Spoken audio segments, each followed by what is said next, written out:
Portugal প্রবাসী ব্যবসায়ী, সামাজিক, রাজনৈতিক ও আঞ্চলিক নেতা সহ দেশি বিদেশি অতিথিদের সম্মানে পর্তুগাল বাংলা প্রেস ক্লাব ইফতার মাহফিলের আয়োজন করেছে।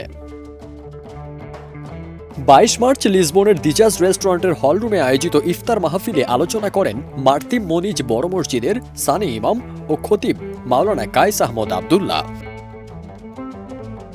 রনি মোহাম্মদের সভাপতিত্বে সেক্রেটারি এনামুল হক ও সাবেক সেক্রেটারি শহীদ আহমদ প্রিন্সের সঞ্চালনায় স্বাগত বক্তব্য রাখেন সহ সাংগঠনিক সম্পাদক আমিরুল ইসলাম নয়ন।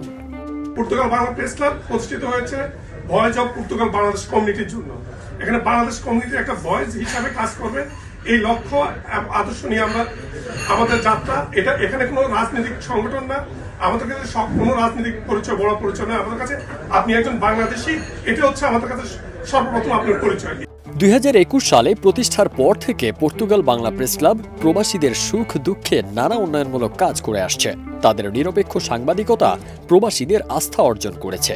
দল মত নির্বিশেষে কমিউনিটির একত্রে বসার একটি নির্ভরযোগ্য প্ল্যাটফর্ম তৈরি করেছে। ভবিষ্যতে প্রেস ক্লাব এই ধারাবাহিকতা অব্যাহত রাখবে বলে আশা প্রকাশ করেন ইফতার মাহফিলে আগতরা।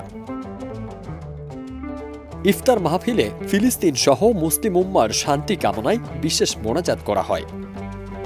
ফারদিন সানি, দেশ রূপান্তর।